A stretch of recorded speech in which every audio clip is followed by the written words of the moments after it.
سيرة أعظم السير في التواريخ والبشر سيد الخلق تاجها والعلا في اسمه ظهر. بسم الله الرحمن الرحيم. الحمد لله رب العالمين. وصلى الله على سيدنا ونبينا محمد وعلى آله وأصحابه أجمعين وبعد. Allah subhanahu wa ta'aladan madad so'rab biz fiqh siyra darsimizda davom ettiramiz. Ya'ni sunnatda, siyratdan bir durdonalar olish, undan bir ma'nolar o'rganish. Fiqh siyrani o'rganishdan o'zi maqsad tarixiy voqealarni o'qib o'rganish emas. Ya'ni voqeda bir tirik bir islomiy bir jamiyat hosil bo'lishi. Xuddiki Rasululloh sollallohu alayhi vasallam 23 yil davomida qanday bir ummat vujudga keltirgan bo'lsalar Allohning izni bilan mana shu namunaga ergashish. Hozirgi kunda eng bizga kerakli bo'lgan ma'no mazmun ham shu bo'lsa kerak. Ya'ni ma'ruzalar bir qo'pol aytganda bir o'lik ma'ruza bo'lib qolishi. Uni ruhi yo'q bo'lgan gaplar, amallar, darslar o'lik darsga aylanib qolganligi. Bu kitoblar, maktablar to'la kitoblar hech qanaqasiga foyda bermaydi. Darslar hech qanaqasiga foyda bermaydi, qachonki uni bir ruhi bo'lmasa. Qachonki uni ruhi bo'lmasa, undan bir foyda olinmasa, uni foydasi yo'q. Fiqh siyradan maqsad mana shu, ya'ni bu darslardan ibrat olish. Siyratni o'qib yodlagan odam Rasululloh sollallohu alayhi vasallam bir umr u uchun kurashgan La ilaha illalloh kalimasini haqiqatiga zid bo'layotgan ishlarni qilib tursa, qabrlardan borib so'rashga ruxsat bersa, o'shanga hattoki o'sha uchun kitoblar yozib bersa, fatvolar bersa, atrofida tavof qilishlarga ruxsat bersa, bu Rasulullohning ya'ni butun umr qilgan hayotidagi mazmun shu o'zi la ilaha illalloh edi. O'sha narsani buzyapti bu. Rasululloh o'sha uchun qavmi qarindoshlari bilan kelishmovchiliklar bo'ldi. O'sha uchun hijrat qilib ketdilar. O'sha uchun kofirlar bilan jihad qildilar. O'sha uchun qancha sahobalar bu yo'lda jonlarini berdi. Butun hayot shuni ustiga qurilgan edi. Hattoki buni ma'nosini Abu Jahl ham tushungan edi. Aja'alal alihata ilahan wahida inna hada la shay'un ujab. Shuncha olihalarni bitta iloh qilib qo'yadimi bu? Bu qiziq ish-ku bu dedi. Ya'ni la ilaha illallohni ma'nosini tushunganligi uchun shunday deb aytdi. Abu Talib tushungan edi bu ma'noni. O'shaning uchun ham men bu gapni ayta olmayman. Mayli senga yordam beraman dedi. Rasulullohga joni bilan yordam berdi. Abu Talib juda qattiq Rasulullohning yonida turib berdi.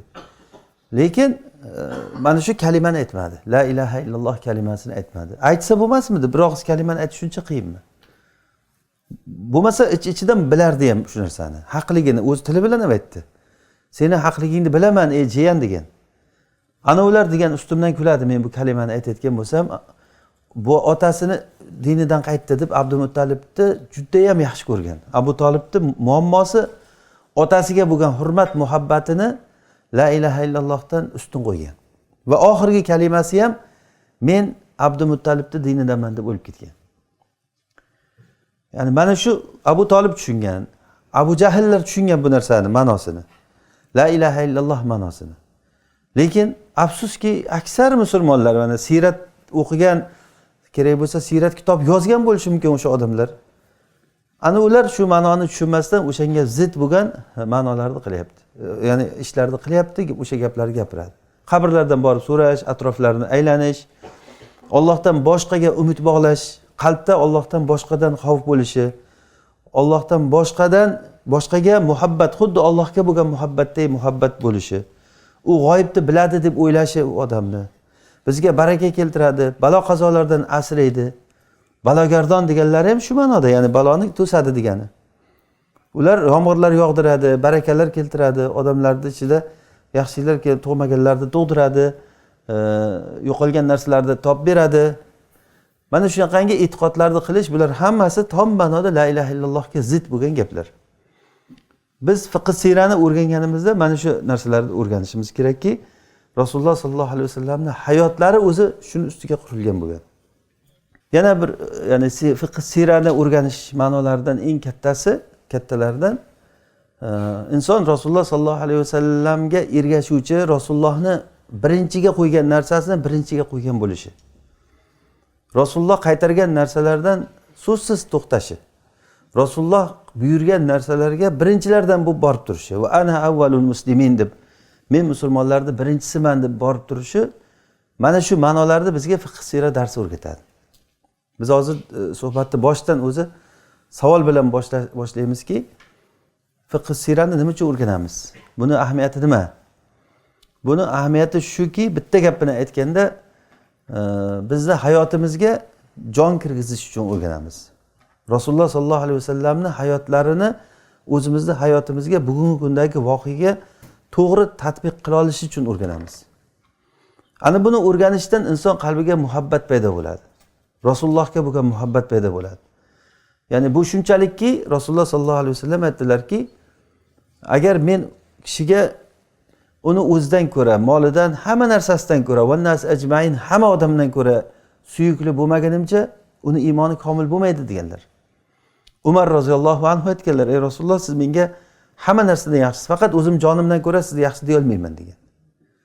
Yo'q, unda edi iymon komil bo'lmaydi dedilar.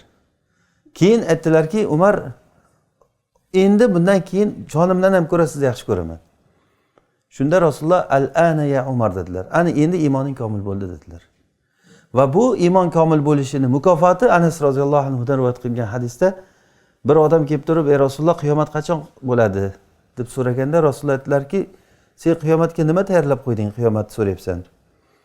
U kishi aytdiki, men bir aytarli narsam yo'q qiyomatga, lekin men Rasulullohni yaxshi ko'raman. Alloh va Rasulini yaxshi ko'raman. Ba'zi rivoyatlarda Abu Bakr va Umarni yaxshi ko'raman. Shunda aytdilarki, kishi kimni yaxshi ko'rsa, o'sha bilan jannatda birga bo'ladi dedilar. Anas aytdilarki, mana shu gapchalik hech xursand bo'lmagandik degan. Chunki biz Rasulullohni yaxshi ko'rardik. Rasulullohni yaxshi ko'rgan odam o'ziga o'zi hukm qiluvchi, u odam inshaalloh jannatda Rasululloh bilan birga bo'ladi. Bizga bu muhabbatni fiqh siyrat darsi mana shu narsani o'rgatadi. Rasulullohning hayotini o'rgansak, u kishining siyratlarini o'rgansak, yurish-turishlarini, xulqlarini o'rgansak, iloji yo'q, inson fitrati o'zi yaxshi ko'rib qolmay iloji yo'q. Demak, bu narsa juda muhim dars ekan bizga. Odam agar siyratni o'qib o'rgansa-da, sahobalar Rasululloh sollallohu alayhi vasallamda kechasi namoz o'qiganliklarini, nafl o'qiganliklarini, hatto oyoqlari ishib ketganligini, rivoyatlarini aytganligini eshitadi odam siyratda. Shuni eshitib turib, keyin sunnat namozlarini ham, nafl namozini qo'yingki, sunnatlarni ham o'qimasa odam. Demak, bu odamga o'sha siyrat o'qishi foyda bermayapti degani. Siyratdan o'qiydi Rasulullohning xulqlarini, Rasululloh ayollari bilan, ahli ayoli bilan qanday muomalada bo'lardilar. Odamlar bilan qanday muomalada bo'lardilar. Buni siyratdan o'qiydi-da odam, uyiga xuddiki yovvoyi hayvondek baqirib kirib keladi, eshik tepib. Xotini ham, bola chaqasi ham, kuchuklari ham qochib ketadi odam ko'rgandan keyin. Ya'ni kelyapti deb. Hatto shunaqa odamlar borki, u o'lsa kuchugi ham xursand bo'ladigan odamlar bor. Haliki u xotini, bolalarini qo'ying, qo'ni qo'shnini qo'ying. Ya'ni butun olam tinchiydi uni o'limi bilan. Endi musulmon odam unday bo'lishi hech yarashmaydi, lekin afsuski bor musulmonlarda shunaqangi xulqli odamlar bor va o'ziga o'zi uzr aytadi, men nima qilay, xulqim yomon bo'lsa, o'zim shunday bo'lsam nima qilay deydi. U bahona bo'la olmaydi, men nima qilay degan narsa bahona bo'la olmaydi. Chunki Alloh subhanahu va taolo odamlarni to'g'ri fitratda yaratdi. Inson tarbiyalansa bo'ladi. Har qanday xulq bilan ham odam, ya'ni yomon xulqlardan ham odam qutilsa, tarbiyalansa bo'ladi. Bu narsani bizga Rasulullohning siratlari o'rgatadi. Siratni o'qiydi-da, hayoti ribo bilan o'tadigan bo'lsa odamni. Demak, u fiqh siyrat bo'lmadi, siratni tushunmadi odam. Rasulullohning hayotlarini u odam tushunmadi. Demak, bu narsani o'qishdan maqsad, siratni o'qishdan maqsad, biz yana takror aytamizki, oldimizga bir jonli, bir ruhi bor bo'lgan bir dinni hayotimizga kirgizish ekan. Ruhi bor bo'lgan dinni. Hozirgi da'vatlarda qo'pol bo'lsa ham haq bo'lgan gap bu, ruh yo'qolib ketib qolgan. Chiqadi, domla bir narsani ming'ir qilib o'qib beradi, eshitgan eshitadi, tushungan tushunadi, tushunmagan tushunmaydi. Men juda ko'p aytaman, o'zi bir marta esimda qolgani, bir kun masjidda juma namozida juma tezislari keldi. O'sha tezislarda mana bu xudoy qilishlar, 3lik, 7lik qilishlar, 40lik qilish, 20lik qilishlar bid'at deb diniy idoradan tezis yozib bergan. Bid'at bu ishlarni qilmanglar deb diniy idora fatvo berdi shunga. Keyin u masjidlarda, hamma masjidlarda o'qib berildi u tezis. Bizning masjidimizda ham o'qib berdi uni, domla o'qidi uni. Ya'ni o'qishga majbur uni. Mana shu 7lik, 40lik biz qilayotgan 20liklar hammasi birodarlar bid'at ekan. Bu narsalarni qilmasligimiz kerak ekan dedi. Yonida qo'liga daftar ushlab mutavalli kutib turibdi. Mutavalli ham aytayotgan gaplari bor. Imom aytib bo'lish bilan mikrofonni oldida birodarlar jumadan keyin avtobus turibdi, palonja bo'g'an yilligiga deyapti. Bu ham o'zini ishini qilyapti. Bu ham o'zini ishini qilyapti. Haligi xuddi bu ikkita soldat bittasi ko'ylab ketyapti, bittasi ko'mib ketyapti deb zarbul masal bor-ku. Kuzatib o'tirgan odam bu nima qilyapti bular? Ahmoqchilik bu. Oxiri ma'nosiga tushunmagan. Borib so'ragan, nimaga bittang ko'ylab, bittang ko'mayapsan desa, biz o'zimiz ishimiz qilyapmiz. Bu yerda bitta ko'chat qo'yuvchi bor, u kelmagan bugun degan. Bir kishi ko'ylash kerak, bir kishi ko'chat qo'yish kerak, bir kishi ko'mish kerak. Ko'chat qo'yuvchi kelmagan, bittasi ko'ylab o'zini ishini qilyapti, ko'muvchi o'zini ishini qilyapti. Imom domla uni bid'atligini aytib beryapti, mutavalli o'zini ishini qilib e'lon qilib beryapti. Avtobus kutib o'tiribdi, jumadan keyin borish kerak yillikka. Bu qayerga ketdi? Mana qiziq joyi bu yerda imomda aytgani, mutavallini aytgani emas. Qiziq joyi shu odamlarda hech kimda shunga e'tiroz bo'lmagani qiziq. Ya'ni bu deganiki, hayotda din ruhiyati o'li bo'lgan degani. Dinda ruhiyati o'li bo'lgan. Ominlarda masalan ruhiyat yo'q. Omin qani? Allohu akbar. Allohni ham Alloh deb aytmasdan Allohu akbar deb ketaveradi. U nima qilgan bo'ldi? Yoki bunday qilib, bunday qilsa-da desa, omin qilgan bo'ldi-da bu endi. Ana shunday qiladigan duolari, ominlarda, harakatlarda, umuman ibodatlarda ruhiyat yo'qolib ketib qolgan, namozlarda ruhiyat yo'q, Qur'on o'qishlarda ruhiyat yo'qolib ketganligi uchun u narsa o'zining samarasini bermaydi. Xatm Qur'on qilinadi, Qur'on xatm bo'ladi. Bo'lmasa Qur'onda qancha ma'nolar o'tyapti hozir, masalan bir Baqara surasini hozir mana o'qiyapmiz. Baqara surasi, Oli Imron surasi bizning shariatimizda qoidalarni qo'yib berayotgan suralar. Qoidalar masalan mana bugun o'tdik rizq masalasida, odamlarning kelishmovchilik masalalarida, ijtimoiy masalalar, taloq masalalarida hayot qoidalarini, qonunlarini qo'yib beradi. Qonunlarni qo'yib beradi. Endi shuni xatm qilgan odamda u narsada bir tushuncha bo'lmasa, o'rganmasa uni, Rasulullohning siyratini o'qisa-da odamda bir ta'sir hech narsa bo'lmasa, ana shuning uchun ham, ya'ni bizning hozirgi musulmonlarning ahvoli mana shunday bo'lishining sababi ham shu ruhiyat yo'qligi uchun. Bunga ruh kirgizadigan narsa fiqh sira darslarini ko'paytirish, o'shani tushuncha hosil qilish, nima bo'layotganligini, ma'no mazmunni, maqsadni o'rganish bo'ladi. Demak, fiqh sira darsi bizni amal qilishga chorlaydi. Ya'ni siratni o'rganish bu ilm bo'lsa, fiqh sira darsini o'rganish bu amal va muhabbat. Ya'ni Rasulullohga bo'lgan muhabbat va dinga bo'lgan muhabbat, Allohga bo'lgan muhabbatni o'rgatadi. Mana bu fiqh sira darsimiz bizga orzular bilan haqiqatlarni ajratib beradi. Quruq puch orzular, unday qilish kerak, bunday qilish kerak degan majlislar, gaplar, quruq gaplar bor, lekin bu yerda haqiqiy ma'noda qilinadigan real hayotda voqea ish bor. Ana shu narsani real hayotda bizga fiqh sira darsi o'rgatib beradi. Demak, mana shu narsalar uchun ham biz ya'ni bu narsaga e'tibor berishimiz kerak ekan. Inshaalloh hali oldimizda ko'p qadamlar bor. Ancha masofalarda bosib o'tishimiz kerak. Bu faqatgina bu darslarimiz hozir bizga kirish qismi bo'ldiki, fiqh sira darslarini ahamiyati nima o'zi, uni kecha darsimizda uni ma'nosini o'rgandik. Lug'aviy ma'nosi, istilohiy ma'nosi nima ekanligini. Endi hozir buni ahamiyati nima ekanligini o'rgandik. Avvalambor, ya'ni ma'no mazmunni o'rganishga kirishayotgan bo'lsak, birinchi tarixiy voqeadan o'zi fiqh sira darsini o'rganishda biz Rasululloh sollallohu alayhi vasallamni o'sha fil voqeasidan boshlab bu yilda Rasululloh tug'ilganlar.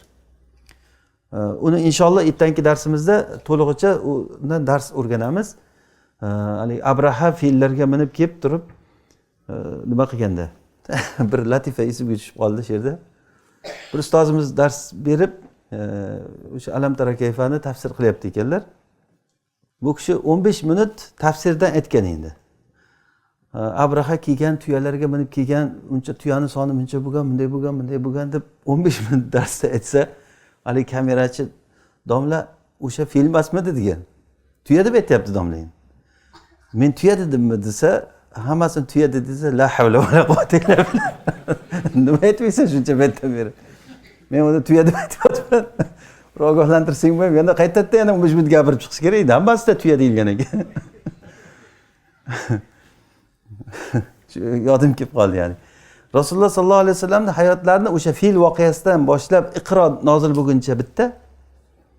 Iqro nozil bo'lguncha. Iqro nozil bo'lgandan keyin al-yawma akmaltu lakum dinakum yoki Rasulullohning vafotlarigacha bitta tarix qilib o'rgansak bo'ladi. Ya'ni Rasululloh sallallohu alayhi vasallamning hayotlari tug'ilishlaridan boshlab to vahiy kelgancha bir hayot bo'lgan va undan keyin Makkadagi hayotlari o'ziga yarasha bir madrasa. Biz bu siyratni hayot madrasasi qilib o'rganishimiz kerak. Go'yoki shu hayotni ichida yashashimiz kerak. Rasulullohning yonida turibsiz, Rasululloh sallallohu alayhi vasallam bilan birga sayr qilyapsiz, safar qilib ketyapsiz. Qaniydi shunday bo'lsa deysiz. Lekin u narsani o'zi bo'lmaydi. Siz molingizdan, joningizdan ajralishingizga to'g'ri keladi. Rasulullohga Bayatul Aqabada bay'at qilganlar, ansorlar kelib turib 72 tasi bay'at qiladi. Bu narsa o'sha sahobalar darsida bu narsani bir tarixiy voqea ekanligini aytgandik. Bu narsa yana to'xtalinadigan o'zi asli mavzu. Tarixiy mavzu bu. Rasulullohni Makkadan Madinaga olib ketish, da'vatni Madinaga ko'chirishni kelishgan o'shanda. Kechasida bo'lgan. Ular hajga kelgan paytda o'sha ansorlardan 72 tasi, 70 ta erkak, 2 ta ayol bo'lgan. Rasulullohga bay'at qilib kechqurun hech kimga bildirmasdan sirriy bay'at bo'lgan. O'shani bay'atni mazmuni Rasulullohni Makkadan Madinaga olib ketish bo'lgan. O'shandagi o'sha sahobalardagi tushunchalar eng kichinasi turib aytgan gaplari biz bu kishini Rasululloh deb Madinadan bu yoqqa chiqib keldik degan. Biz bu bay'atni buzmaymiz ham, buzilishini so'ramaymiz ham. Ya'ni Rasulullohga aytishganda biz mana shu bay'atda turib yursak nima bo'ladi? Sizlarga jannat bo'ladi.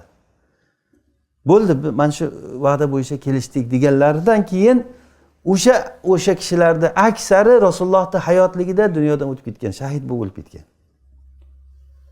Ya'ni 30 yosh, 35 yosh, 36 yosh, 40 ga kirgani kam bo'lgan. Rasulullohning yonida yurish degani bu biz uchun orzu, havas hammamiz uchun. Lekin bu narsa o'zidan o'zi bo'ladigan, ozma-pish og'zimga tush bo'ladigan narsa emas bu. Shuning uchun bu narsaga ozroq bir haligi fikrni kengroq qaratishimiz kerak bo'ladi. Avvalambor bu yerda hozir Arab yarim orolini nima uchun risolat uchun Alloh taolo tanlaganligiga bir qarab o'tib ketamiz.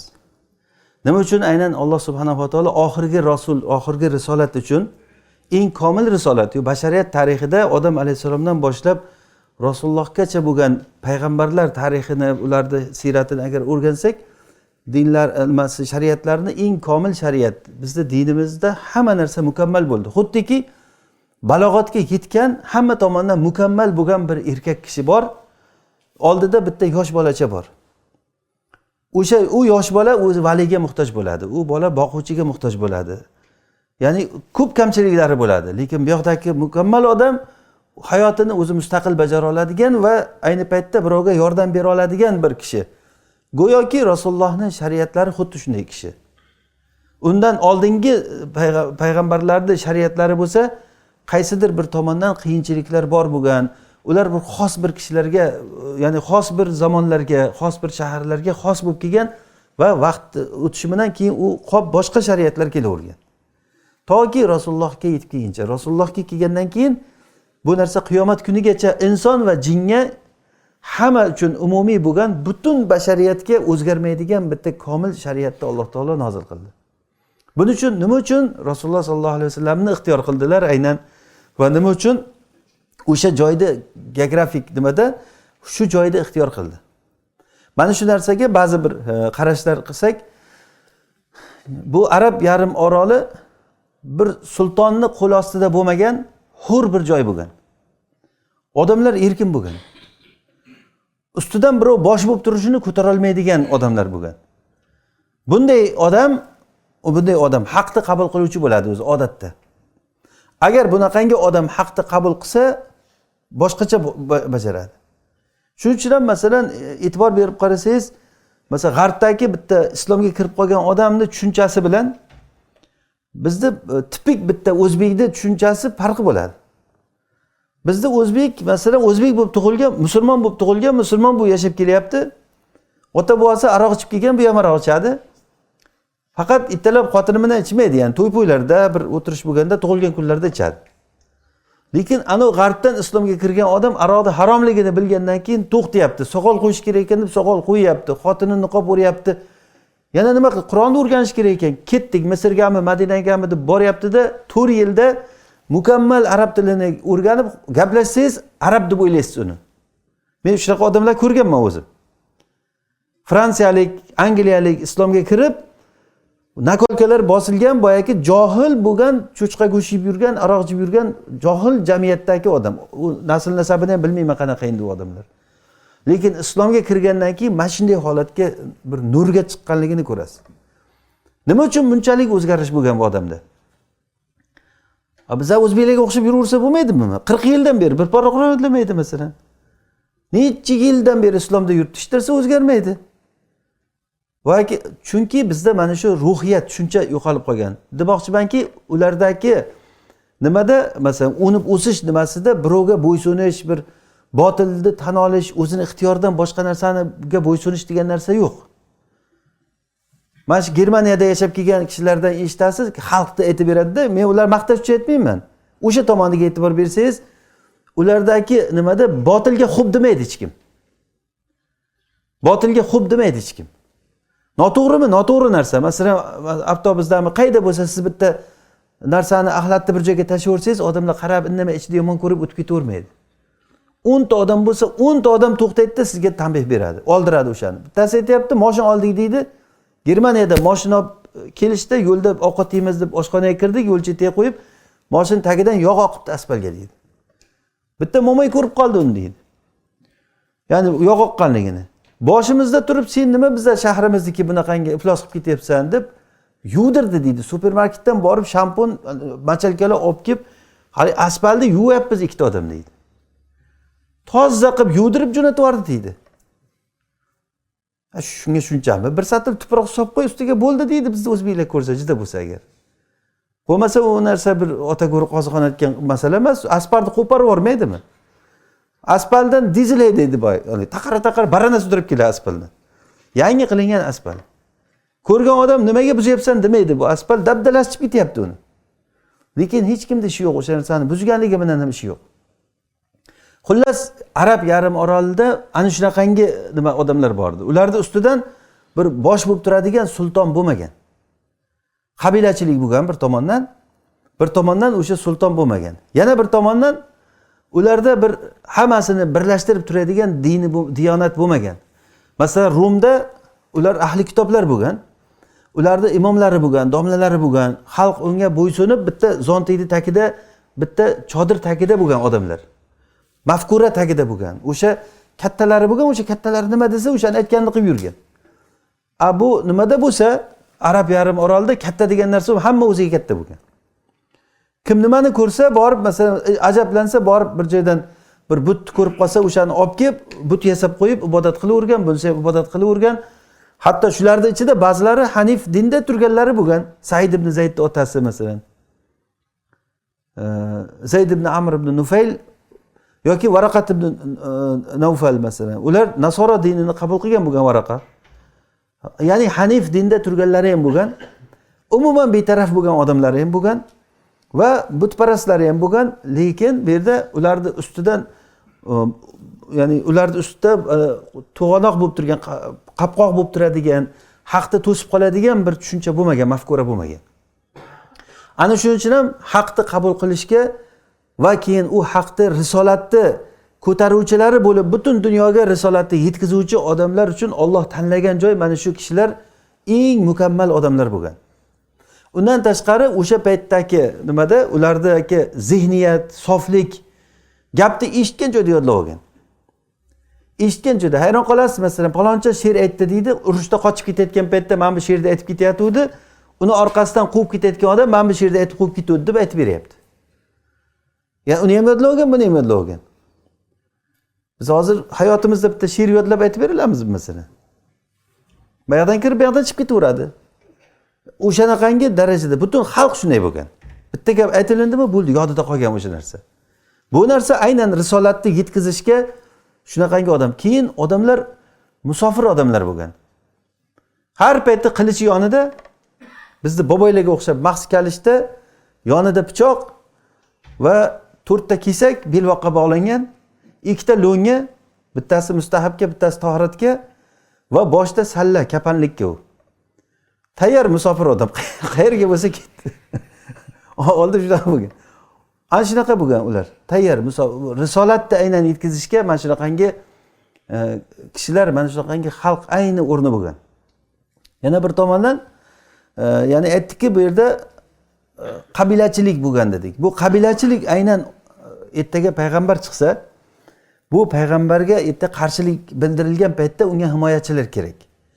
Himoyachi bo'layotgan joyda e'tibor berib qarasangiz, qabilachilik ya'ni juda ham himoyaga zo'r bo'ladi. Masalan, ashirat deydi. Mana turklarda, mana Xatay taraflarda ashiratlar bor. 5000 talik ashiratlar bor.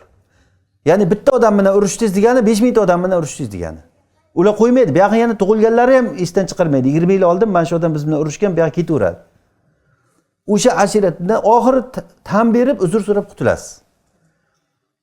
Ana shunaqangi qavmi qarindoshchilik juda kuchli bo'lganligi uchun ham Rasulullohning himoyachilari mana Abu Talib kofir bo'lsa ham turib bergan. Hatto Rasulullohni o'ldirishga Quraysh ittifoq qilgan paytda ular eshitib qolgan, buni o'ldiramiz buni deganligini eshitib, qavmlar birdan qarindoshlar yig'ilganda Rasulullohni Abu Talibni tashqa dala hovlisi bo'lgan, dala hovlisiga olib chiqib o'rab 3 yil o'sha yerda yashagan. Qarindoshlar Rasulullohni o'rab yashagan yerda kechqurun kelib biza bilmasdan kelib o'ldirib ketmasin deb. O'zlari kofir, lekin himoya qilyapti Rasulullohni. Mana bu narsa ham o'sha aynan risolat keladigan joydagi o'sha muhitga Alloh subhanahu va taolo shuni ixtiyor qilganligini hikmatini ko'ramiz. Yana bundan tashqari eng asosiy narsalardan bu aynan o'sha Arab yarim orolida yashaydigan odamlar madaniyatdan yiroq bo'lgan. Ya'ni madaniyatdan yiroq degani madaniyat qanchalik darajada madaniylashgan bo'lsa, odamlar olib talashib ketadi-da, hayot nimalari juda ham noziklashib ketadi, muomalalar juda ham noziklashib ketadi. Ana bu odamlarning tabiati buzilib ketib qoladi, diplomat bo'lib ketadi hamma. Ya'ni diplomat bo'lgan joyda uncha din ochiq, sof bo'lmaydi. Din soflikni taqozo qiladi. Ya'ni ochiq, sarih bo'lish kerak odam. Arablarda mana shunaqa bo'lgan. Ya'ni yeydigan ovqatini ham tayini bo'lmagan, kiyadigan kiyimini ham tayini bo'lmagan, hatto hojatxona bo'lmagan hech kimda. Chunki har zamonda bir hojatxonaga chiqqan, o tashqarilarga, chuqurlarga, adirlarga borib kelavergan. Umuman hayotda bir shunday toshlardan tiklab, uy qilib yashab ketavergan. Unaqangi mana Rumlarga o'xshab, o'sha paytda Fors Rum imperiyalarida u kiyimlar, masalan, qilichlarni bezatish, boshqa manaqangi narsalar ko'p bo'lgan. Bu arablarda bo'lsa unaqangi bezatilgan narsalar, kiyimlarni bezatish, qilichlarni bezatish, masalan, unaqangi narsalarga e'tibor berilmagan. Mana bu narsa ham aynan o'sha dinni ruhiyatini ko'tarib yuradigan elchilar va da'vatchilar uchun bu narsa juda ham kerakli bo'lgan narsa. Geografik jihatdan ham dunyoni o'rtasida bo'lganligi, geografik jihatdan. Uni hozir buni ko'rib turibsiz. Mana bu ham aynan o'sha risolatda tanlanganligi va u joy odamlar keladigan joy bo'lgan. Odamlar keladigan markaz joy. Hajga kelish, haj umra qilinadigan Ka'ba bor yerda Ka'baga keladi. Da'vat o'sha Ummul Quro bo'lib turib, kelgan odamlar Rasulullohdan eshitib, o'zini qavmi qishlog'iga borib, hamma odam borib yetkazaverishiga juda katta fursat bo'lgan bu. Shuning uchun ham mana ansorlar kelib turib Bayatul Aqaba bo'lgani ham haj mavsumida kelgan edi. Haj mavsumida kelib Rasululloh sollallohu alayhi vasallam bilan birga gaplashib ketgan. Va aynan Hudaybiya ham umra bahonasida Rasululloh kelganlarda o'sha umrada bo'ldi, Hudaybiya sulhi ham. Arablardan kelayotganlar o'sha bozorlarga kelardi, Rasululloh bilan gaplashib, ko'rishib qolgandan keyin Rasululloh bozor yurib, bozorlarda odamlar bilan gaplashish uchun yurardi da'vat qilib. Mana bu ham. Undan tashqari yana muhim nuqtalardan biri til, arab tili va yagona til bo'lganligi. To'g'ri, lahjalar bir-biridan farq qilgan bilan, lekin til arab tili bo'lgan, Arab yarim orolida. Bitta til bo'lgan. Boshqa til emas. Bu ham o'sha da'vatni tarqalishiga va birlashishga juda katta omillardan. Til boshqa bo'lsa, masalan, mana Hindlarda 15 xillab til bor deydi. Yoki mana nimalarda Xitoyda masalan necha xil til bor deydi. Bir-birini gapiga tushunmaydi deydi Xitoyda ichida. Bu ham Xitoycha gapiryapti, bu ham Xitoycha gapiryapti, bir-birini gapini tushunmaydi. Bir beda hozir yozyapti, bir Dog'istonlik kishi bilan haramda uchrashib qoldim deydi. Dog'istonlik kishi aytayaptiki, bizda 60 xil til bor deyapti ekan deydi. Bir-birini gapini tushunmaydi. Ya'ni bu degani nima degani? Bu degani tarqoqlikka olib keladi degani. Til boshqa bo'lgandan keyin odam til birlashtiradi. O'shaning uchun ham din dushmanlari tilni buzgan kelgandan keyin. Chegaralar qilgan, bu yoqdan davlatlarni bo'lak qilib tashavergan. Bu qoida, bu dushmanning qoidasi. Farriq tasud. Sen o'rtasini ajrat, ustun bo'lasan degani. Bu narsani birlashtiruvchi narsa hozir masalan mana turkiy zabonlar birlashishini qancha ahamiyati katta masalan. Bu juda katta kuch bo'ladi. Ular masalan mana shu lug'atda o'zi juda katta xalqni birlashtiradi va kuch paydo bo'ladi. Undan tashqari yana oxirgi nimamiz Ibn Xaldun rahimahulloh aytgan ekanlarki, shu da'vat ya'ni Jaziratul Arabda chiqqan odamlarda ko'rinishlari ham aynan mukammal bir ko'rinishdagi odamlar bo'lgan degan. Xilqatlari ham, ko'rinishlari va ranglari, tabiatlari masalan yerda u kishi 7 ga bo'lgan ekan. Ikki chekkasi, ya'ni yerda o'rtasi va tepasi shimol, pasti janub qilib turib, janub shimollarda payg'ambarlar ham kelmagan degan. Asosan payg'ambarlar mana shu yerda o'rtasida kelgan. Buning ichiga kiradi arablar va aynan ahli kitoblar, yahudiylar va nasorolar.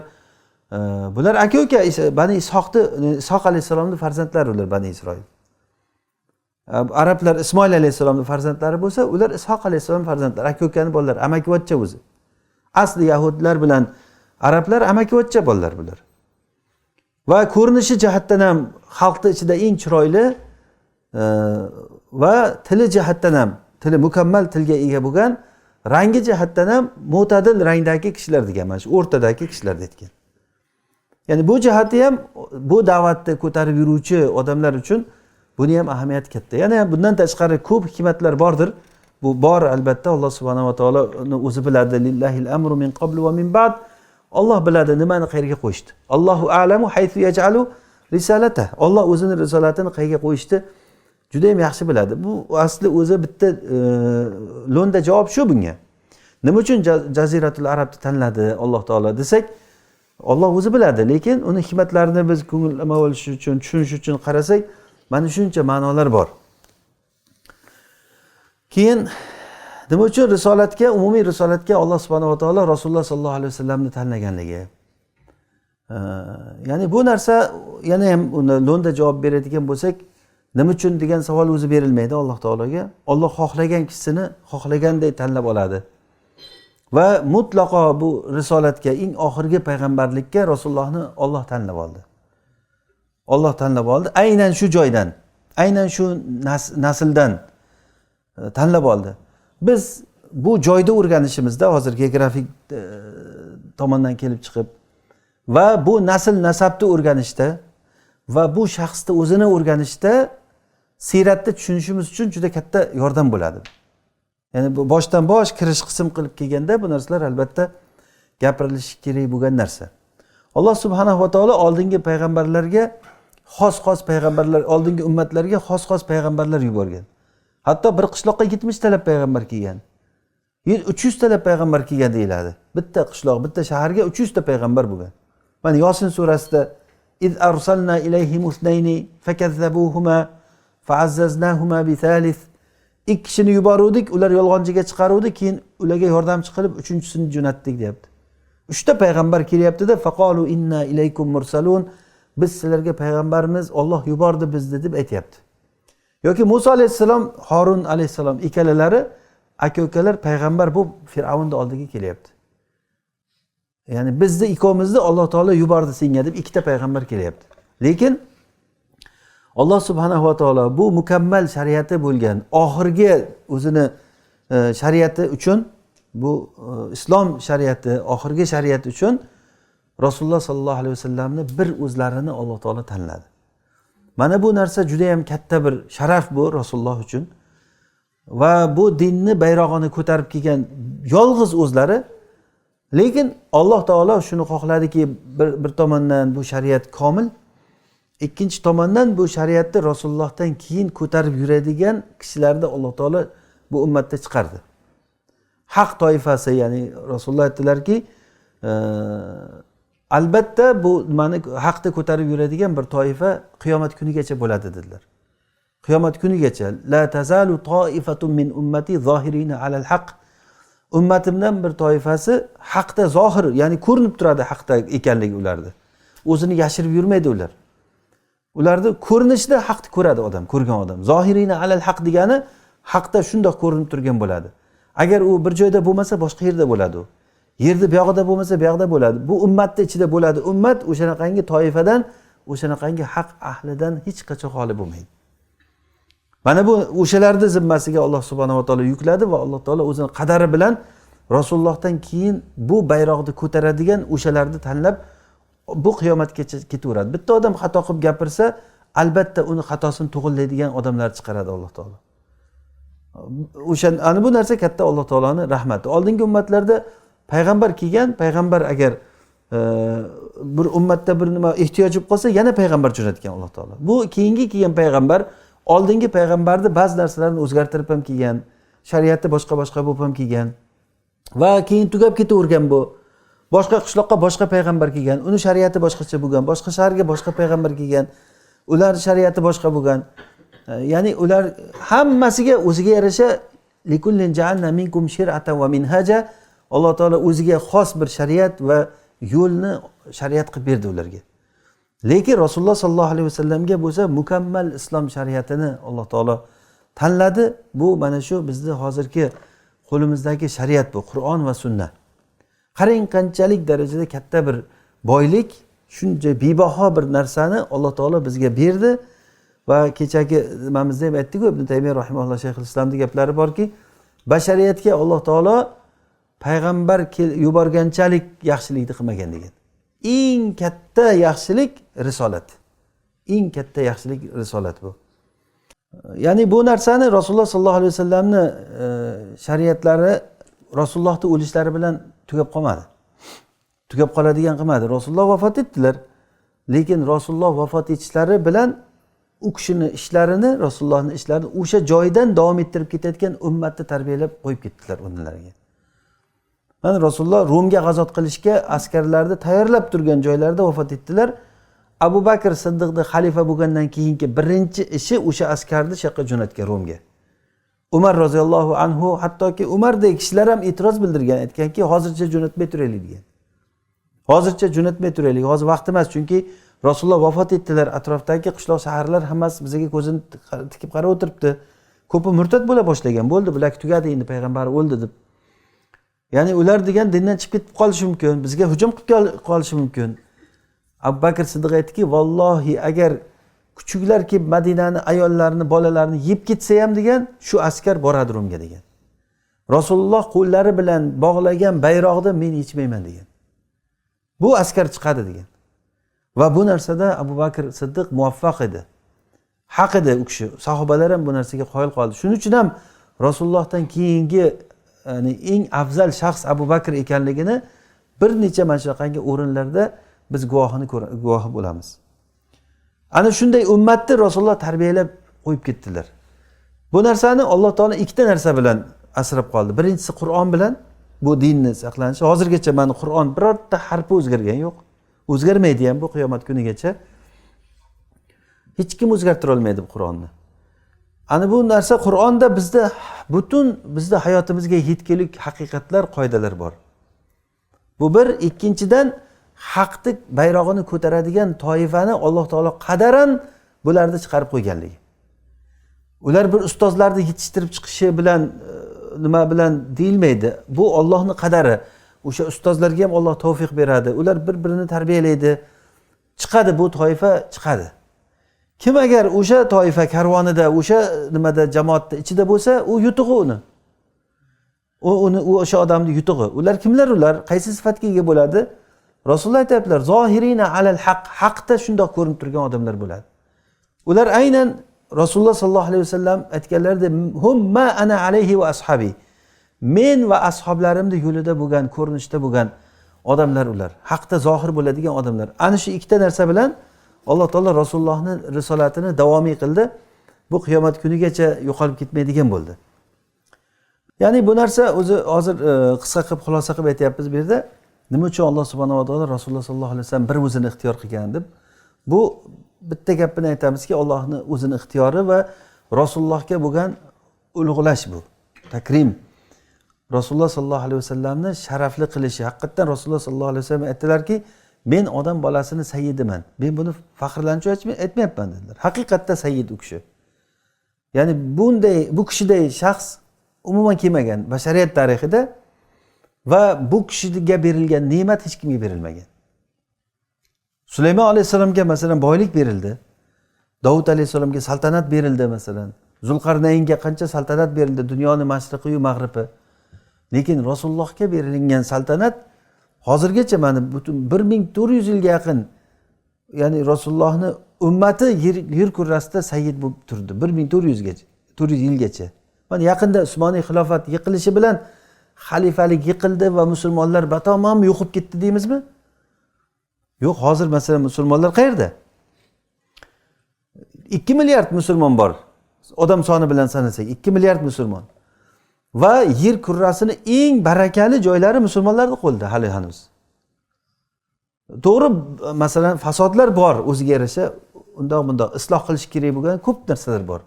Lekin umumiy holatda hali ham izzat musulmonlarda izzatini ko'rasiz. Azon aytilyaptimi? Demak musulmonlarda izzat bor degani. Haramga boring, umra hajlarni ko'ring. Mana hajda sahob nimalarda butun hojilarda Arafatlarda duo qilib turishini ko'rgan paytda alhamdulillah izzatni ko'rasiz. Ka'bani tavof qilishini musulmonlarda ko'rib izzatni ko'rasizki, yo'q, musulmonlarda izzat bor hali. Har qancha din dushmanlari ularga qarshi hiylalar qiladimi, har qancha ularni masalan nimalarni odamlarni sotib olib ishlataman deydimi, boshqa deydimi, lekin ular Allohning nurini og'zi bilan o'chirmoqchi bo'ladi, puflab. Buni misolini Alloh taolo aytib qo'ydi. Yuriduna liyutfi'u nurallohi bi afwahihim. Ular og'izlari bilan Allohning nurini o'chirmoqchi bo'ladi. Allohning nuri quyoshning nuridan ko'ra kattami? Quyoshning nuri kuchlimi, Allohning nuri kuchlimi? Tabiiyki Allohning nuri kuchli. Quyoshning nurini ular og'zi bilan o'chira oladimi odam? Quyoshning nurini to'sib qola oladimi odamlarga to'smasin deb? Qancha narsa to'siqlar qilsin, quyoshning nurini to'say deb to'salmaydi. Quyoshning nuriniki vaholanki quyosh masalan kechqurun botib ketadi. Bulut bo'lib qolsa quyosh ko'rinmay qoladi masalan. Lekin Allohning nurini hech qaysi bulut, hech qaysi kecha to'salmaydi. Kechqurun bo'lsa kirmay qoladi, Allohning nuri deyilmaydi. Qaytansiga kechqurun bo'lgan paytda odamning qalbi ochiladi nur kelishiga. Buni hech kim to'sib qola olmaydi buni. Uni sen mana da'vatni eshitma, mana bu darsni qilma, bu joyga borma, paloncha bilan uchrashma deyishlar bilan nurni to'salmaydi odam. Qaytankiga u haqni istagan odam har qanday joydan, har qanday holatdan Allohning nuridan foydalana oladi. Xuddiki quyoshni to'salmaganday, havoni to'salmaganday, undan ham ko'ra avvalroq narsaki Allohning nurini ular og'zi bilan to'smoqchi bo'ladi. Xullas, Alloh subhanahu va taoloni Rasulullohni tanlaganligi, bu Rasulullohga katta bir hurmat bo'lishi bilan birgalikda bu narsa o'ziga yarasha katta bir mas'uliyat edi. Va Rasulullohdan keyin bu Rasulullohni bayrog'ini ko'taradigan haq toifasiga bu katta bir hurmat, izzat bu bir tomondan va bir tomondan bu narsa ayni paytda katta bir mas'uliyat. Ya'ni insonda qanchalik darajada ne'mat kattarsa, shunchalik darajada uni mas'uliyati ham katta bo'ladi. Ya'ni aytiladiki, ziyadatu qubhil ma'siya tatba'u ziyadatal fadl. Qoida tarzidagi bir maqol. Ya'ni ma'siyat qanchalik xunuk bo'ladi, fazl qanchalik ziyoda bo'lishiga ko'ra. Masalan, bir odamga Alloh taolo qanchalik fazilatni bergan bo'lsa, yaxshilikni bergan bo'lsa-da, o'sha odamdan sodir bo'lgan gunoh bilan manodagi umuman dindan xabari yo'q bo'lgan bir johil odamdan bo'lgan ma'siyat farqi bo'ladi-ku bir-biridan. Ana o'shanday Alloh taolo tanlagan odamlar, ular ziyodalik tomoni bor fazilda, chunki Alloh tanladi ularni. Mana yahudlarni Alloh taolo tanladi va faddallahum alal alamin dedi. Ularni butun olamlar uzra ularni afzal qildik deyapti. Ana o'shanday odamlardan xiyonat sodir bo'ldi. Ular haqni yashirdi, haqni qo'llari bilan o'zgartirdi. Ya'ni shunchalik nimadan afzal bo'lgan joydan o'zlarini tepadan bo'yni bilan pastga tashadi. O'zini tepadan pastga tashadi. Buni misolini Alloh taolo xuddiki itga o'xshatdi. Famathaluhu kamathalil kalb. Uni misoli xuddi itga o'xshaydi. In tahmil alayhi yalhath aw tatrukhu yalhath. Agar uni haydasang ham, agar tilini osiltirib turaveradi, shundoq tek qo'ysang ham tilini osiltirib turaveradi. Ya'ni bu deganiki o'zgarmaydi bu odam degan. O'zgarmaydi. Ana o'sha haqni bilib turib amal qilmaydigan odam, Alloh taolo unga shuncha in'om qilgan paytda unga yaxshi, ya'ni rioya qilmagan odam mas'uliyati ham juda katta bo'lar ekan. Shuning uchun ham Rasululloh sollallohu alayhi vasallamning ayollariga Alloh taolo aytdiki, ey Rasulullohning ayollari, sizlar boshqa ayollarda emassizlar dedi. Ya nisa an-nabi lastunna ka ahadin minan nisa.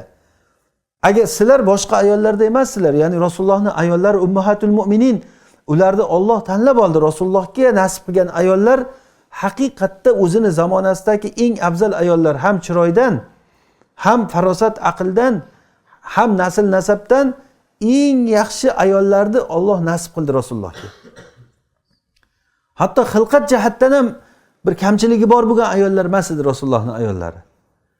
Hammasi bir-biridan chiroyli va bir-biridan ko'ra aqlli, eng o'sha zamonasini eng farosatli, aqlli, eng nasabdor ayollari nasib qilgan. Qaysi ayolini ko'ring shunaqa. Sayyidlarning qizlari bo'lgan Rasulullohning ayollari. Va shu bilan birga agarda ular ma'siyat qilsa, agar ularga azob 2 barobar bo'lishini Alloh taolo aytdi.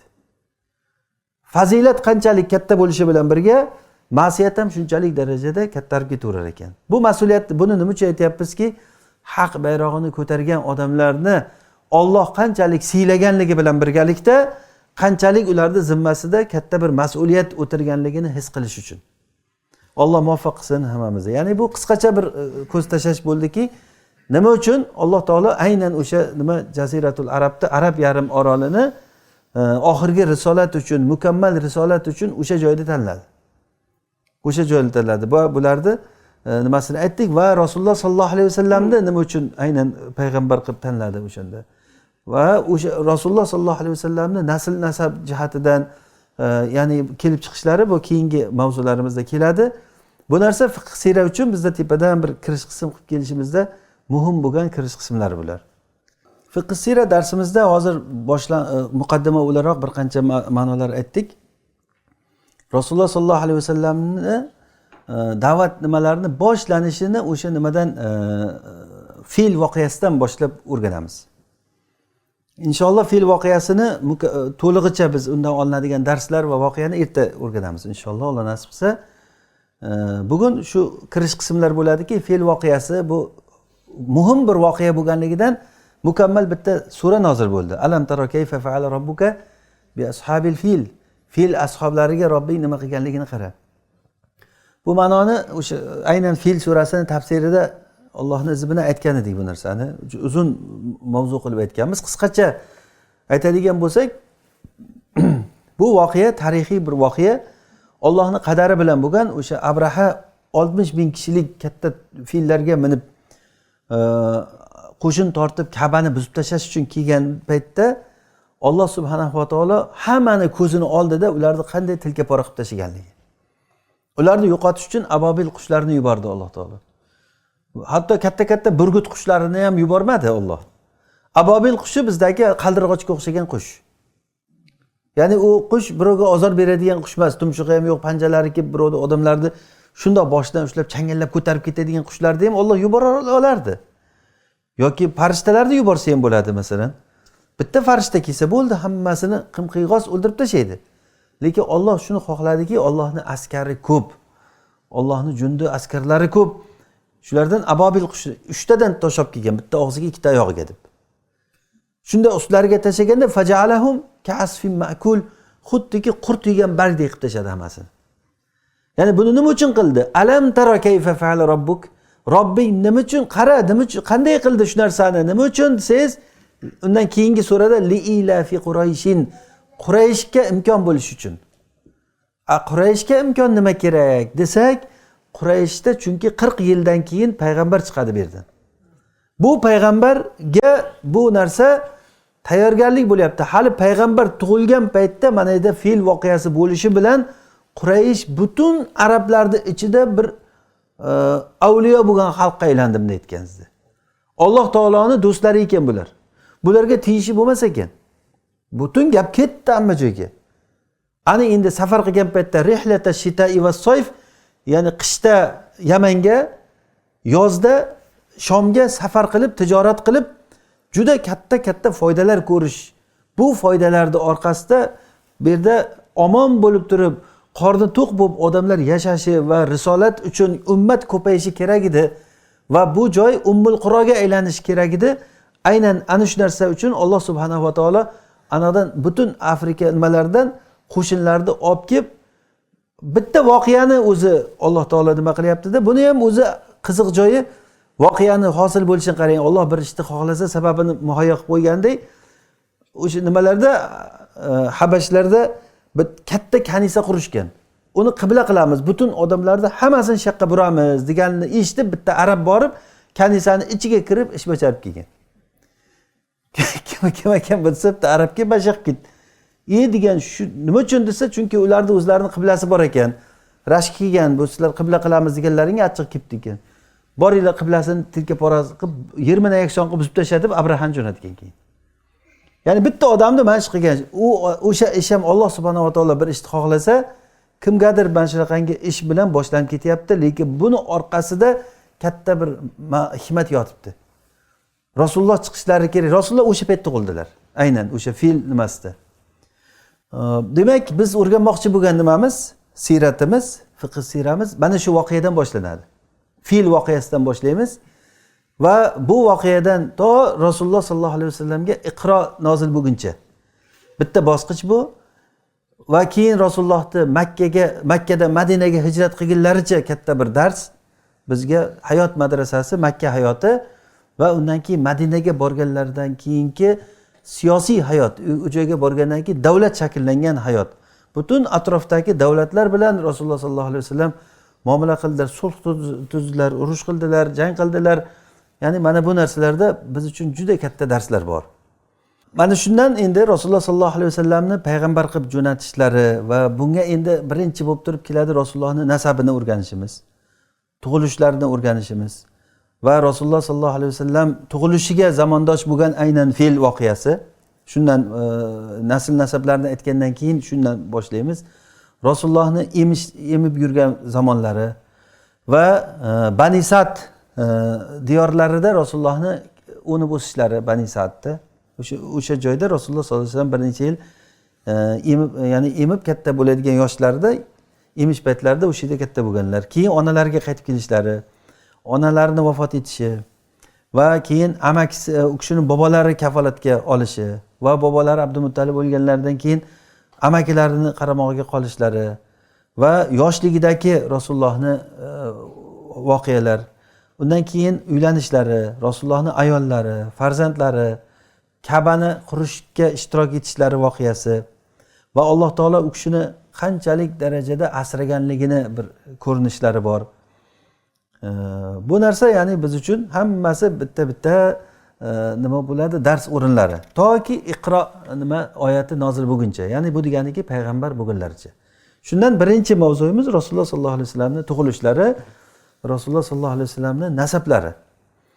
Ya'ni nasab deganda avvalambor o'sha nasab ilmini bilish va nasabda nima ahamiyati bor degan narsaga ko'z qaratishimiz kerak. Ya'ni nasabni bilish bu juda ham katta narsa. Ya'ni ulamolar aytishganki, nasablarni bilishda ahamiyati bu butun ummatlarda ijmo qilingan, ulamolarda ijmo qilingan narsa. Va ja'alnakum shu'uban va qabaila lita'arafu. sizlar bir-birlaringni tanishlaring uchun sizlarni millat xalqlar qildik deganidan ulamolar dalil olishganki, demak biz bir-birimizni tanishimiz uchun qabila bo'ldikmi, inson o'zini mansub bo'lgan qabilasini tanishi kerak. Aqlli odam bu narsaga qiziqadi. Men otam kim, bobom kim, ular kimlar bo'lgan, qaysi urug'dan kelgan. Bizda afsuski mana bu o'ris istibdodi, bosqinchiligi ta'siri bilan tariximiz qirqilganligi uchun nasl nasablar o'zimizni bitta ikkita bobomizdan tepasini ko'p odamlar bilmaydi. Chunki uzib tashadi bu narsani va qiziqish ham qandaydir yo'qoldimi o'sha paytda anaga zamon shuni taqozo qilgan. Tamom, haligi SSR davlati nima bo'lgandan keyin bu yerdagi ota-bobolarni kitoblarni o'ldirib, kitoblarni yoqib, ota-bobolarni o'ldirib, masjidlarni buzib, odamlar boshqacha bir holatga o'tgandan keyin bu nasl nasab degan narsalar ancha nima bo'lib qoldi. Endi bitta nimasi shu kelgan narsalari, ya'ni boshqa nasllarda ham bo'lishi mumkin. Bizda eng mashhuri eshonlar degan urug'lar o'zlarini ota-bobolarini o'sha naslini biz palonchilardanmiz, xo'jalar, to'ralar degan nimada nasllarni saqlab qoldi. Bu narsani ahamiyati katta. Ibn Abdulbar aytgan ekanda o'sha oyatning tafsirida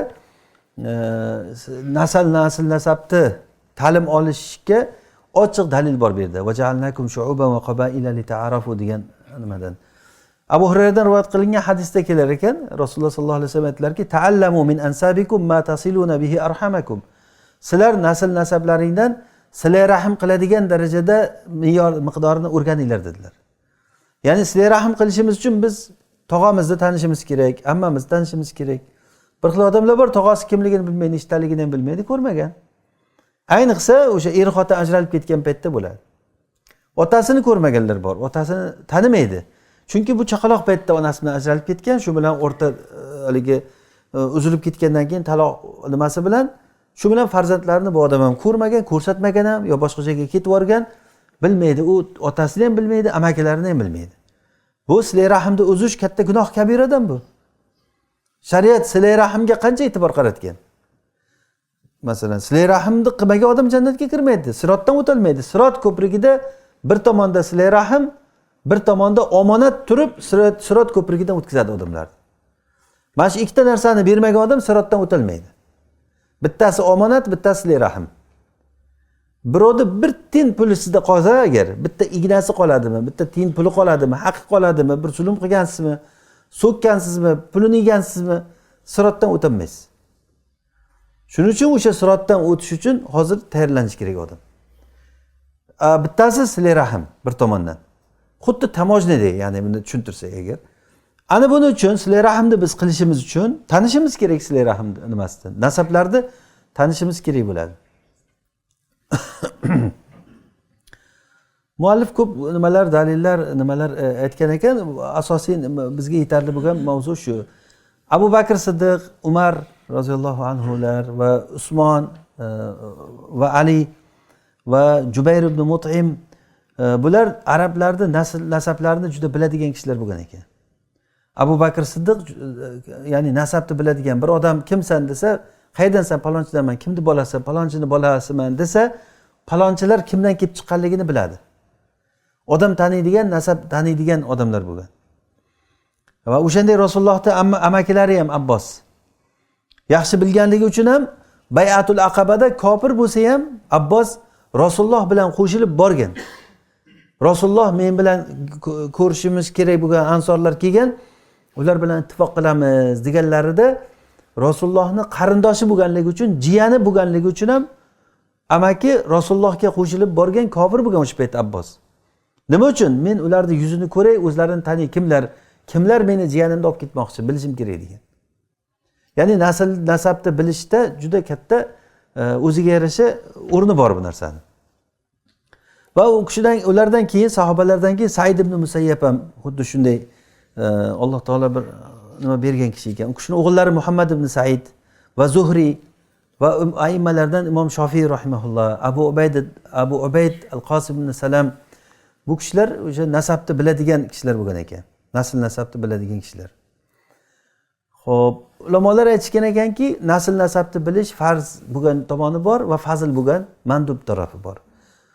Ya'ni nasl deganda qanaqa odam? Rasulullohning nasabi haqida ketyapti gapimiz. Rasulullohni nasabidan o'zlarini va otalarini ismini bilish, u kishini va Qurayshdan chiqqanligini bilish, Bani Hoshimdan aynan chiqqanligini Rasulullohni, Jaziratul Arabda bo'lganliklarini bilish va Rasululloh Makkada yashaganlar va Madinaga hijrat qilib borganlar, insu jinga payg'ambar qilib yuborilganlar deb bilish farzayn hammamiz uchun. Hozir Rasululloh kim deb ko'cha savolini o'tkazing, masalan ko'chada chiqingda musulmonlardan so'rang, ko'cha savolini qo'ying, masjiddan juma oldida turingda, jumadan odamlar chiqyapti-ku. Ularga savol bering, Rasululloh kim deb, otlarini aytib bering. Nechta odam bilishi mumkin deb o'ylaysiz Rasulullohni nasablarini? Hech bo'lmasa bir 4 ta nasabni aytib bersin, Rasulullohni 4 ta nasabini aytib bersin. Va bu farz bo'lgan narsa bu. Rasulullohni biz tanishimiz, u kishini onalarini ismini bilishimiz, otalarini ismini bilishimiz va aynan o'sha kelib chiqqan joylari va inson va jinlarga payg'ambar bo'lib kelganliklari, Makkada yashab keyin Madinaga hijrat qilganliklari va 63 taqriban 63 yil yoshga kirganlarida vafot etganliklari, mana bu narsani bilish hammamiz uchun farz.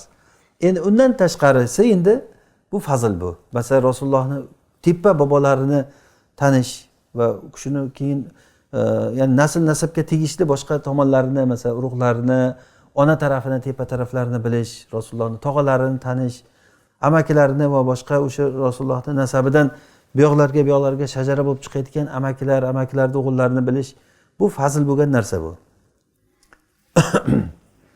Rasulullohning nasablari Muhammad ibn Abdullah ibn Abdul Muttalib, ya'ni Abdul Muttalib Rasulullohning bobolari.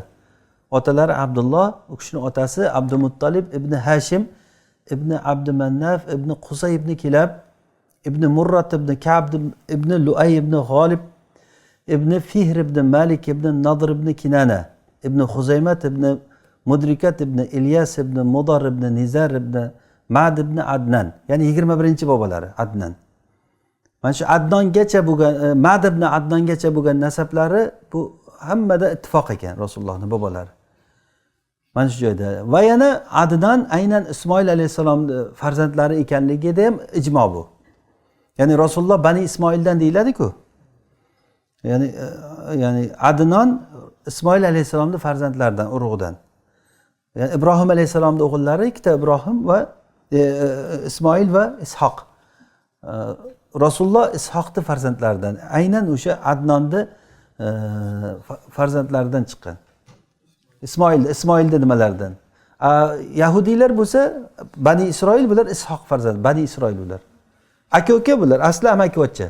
Ular Ishoq alayhisalomga borib taqaladi, Rasululloh bo'lsalar Ismoil alayhisalomga borib taqaladi. Ismoil alayhisalomning farzandlaridan Adnon. Ya'ni Adnon bilan Ismoil alayhisalom o'rtasidagi nasabda ko'p taxmin gaplar bor ekan. Lekin aniq narsa shuki, ijmo qilingan narsa Adnon Bani Ismoildan. Shu aniq lekin. Tushunarlimi? Zahabiy aytgan ekanda bu gapni. Adnon Ismoilning bolasidan, Ismoil ibn Ibrohim, ya'ni Ibrohim alayhisalomning o'g'illari Ismoil alayhisalom bolalaridan sallallohu alayhim ajmain bi ijma'in nas. Bu narsa nabaviy hadis bilan sabit bo'lgan. Mana Rasululloh aytgan ekanlarki, Alloh taolo Ismoil farzandlarining ichida Kinonani tanlab oldi. Hozir nimada sanatda Kinona bor. Kinona ibn Xuzayma dedik-ku. Rasulullohning sanat nimalarida bobolarining ichida Kinona. Bu Kinona nima Ismoilning farzandlaridan kelayotgan nimadan. Kinonani tanlab oldi va Kinonani urug'idan Qurayshni tanlab oldi va Qurayshni ichida Bani Hoshimni tanlab oldi va Bani Hoshimning ichidan meni tanlab oldi dedilar. Demak Rasululloh sallallohu alayhi vasallam Bani Hoshimdan va Hoshim bo'lsa kimdan? Qurayshdan. Quraysh Kinonadan. Kinona bu Ismoilning urug'laridan. Ya'ni Rasululloh sallallohu alayhi vasallam Ismoil alayhisalomni sulolasidan, o'sha Ismoil alayhisalom farzandlaridan kelganlar. Urvat ibn Zubayr aytgan ekan, biz Adnondan keyin va Qahtondan keyin nasl nasabda aytganlarni taxmin aytganligini ko'rdik degan. Ya'ni aniq tiniq aytib bera olmadi degan. Bu Adnon Rasulullohning nechinchi bobolari bo'ldi hozir? 21-bobolari bo'ldi sanoqda. 21-bobolaridan keyin Ismoil alayhisalomgacha bo'lgan nasabda kim aytgan bo'lsa bir aniq tiniq gapda aytgan emas. Lekin anig'i nima? Adnon kimdan? Ismoil alayhisalom zurriyotlaridan. Shuni biling. Adnongacha, Adnondan buyog'i mana to otalari Abdullohgacha bu aniq bo'lgan, ya'ni Mad ibn Adnondan boshlab buyog'i Rasulullohning otalarigacha bu bil ittifoq Rasulullohning bobolari mana shu kishilar. Ya'ni aniq bu narsa. Bundan keyingilarda ya'ni aniq tiniq nima yo'q ekan. Ibrohim alayhisalomdan keyingisida bo'lsa, endi Ibrohim alayhisalomdan tepasi. Bunda yana ham aniq bir xabar yo'q. Yani İbrahim Aleyhisselamgacha aniq, ya'ni nasablari hozir boryapti. Mana Ibrohim alayhissalom farzandlaridan va undan tepasi Odam alayhissalomgacha boradi. U anig'i shu. Odam alayhissalomgacha boradi. Lekin oradagi otalari u aniq emas va bilishda foyda ham yo'q endi bu yoqqa bizga. Va ona tarafdan bo'lsa Rasulullohning onalari Omina. Omina binti Vahb ibn Abdumannaf ibn Zuhrat ibn Kilab. Bu kishi Madinadan bo'lganlar. Eri Abdulloh bilan birga bobolari Kilob ibn Murraga borib birlashadi. Kilobda birlashar ekan. Va Qusay bilan Zuhra Kilobda o'g'illari bo'lgan ikkita. Ya'ni Kilobdan ikkita o'g'il chiqqan. Bittasi Qusay, bittasi Zuhra. Bu Qusaydan Rasulullohning otalari Abdulloh va Rasululloh va Zuhradan bo'lsa bu Omina. Demak, Rasulullohning onalari bilan otalari Abdulloh bilan Omina qayda birlashyapti?